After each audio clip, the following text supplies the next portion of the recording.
So I've set myself a goal to release 100 videos. So after 100 videos, that's when I'm going to really reflect and see like, how's this YouTube journey gone so far? I mean, knowing me, I'm not going to stop and I'm going to keep going. But the reason I say that is because I think oftentimes we give up too early. Imagine planting a seed and because you don't see results straight away, you decide to dig it up and say, oh no, it's not growing, like it's not working. Like that doesn't make sense, right? Like every seed needs time.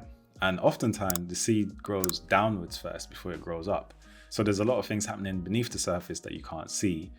And because you're impatient, you don't allow the process to process. We do it a lot in our own lives. Like we start something and we give up too early. You know, we might hit a hurdle or obstacle and then we just give up, which I think is a shame because sometimes just as you're about to break through, that's when you might face your biggest challenge. So it's important not to give up too early. So what really matters as a creator, like views and subscribers obviously are a way for people to measure how they're doing. And, you know, there is some merit in that, that is valid. But what's more important is the person you're becoming along the way, the process. Like as you create, every time you give birth to an idea, every time you put out a video, you're getting better and better each time. Like you're learning something, even if you don't realize or see the progress, something is happening.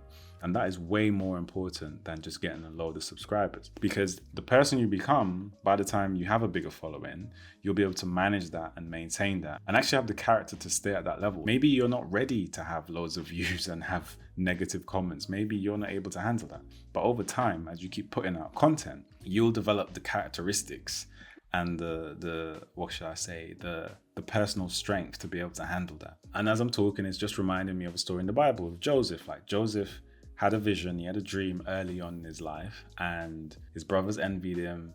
They sold him into slavery, eventually ends up in Egypt in his master's house, gets thrown into jail, eventually becomes like the second most powerful man in Egypt. But one thing with Joseph that was consistent was his character. So no matter what situation he found himself in, he always maintained character. By the time he got to that position of power, he had the character to handle it. He was an honest man, he was strong, and most importantly, he respected God. And because of that, he was blessed in everything he did. Same way in our lives, everything we go through is developing us to be better. And sometimes your development is best done in the dark when no one's watching, because some of the mistakes you make when no one's watching, you can get away with it. As you climb the ladder higher, the responsibilities, and the room for error becomes less and less, because now you're an example, now you're in the public eye, now you're under more scrutiny. All that development that was happening in the dark, just like the tree or the seed that grows down first, the roots are well rooted in the soil. All of that needs to happen so that the tree can stand firm. And it's the same with us. Like, we need to develop our character. When I look back on my life and some of the things that I used to deal with, like insecurities, fear, lack of confidence, which I've overcome, and I'm much more confident now. But back in the day, when I think about the things that I wanted, I'm like, thank God I didn't get it, because I would be in no position to handle it. Listen, I hope these videos are adding value to you. If you like them, make sure you subscribe, hit the notification bell, and I'll see you in the next video.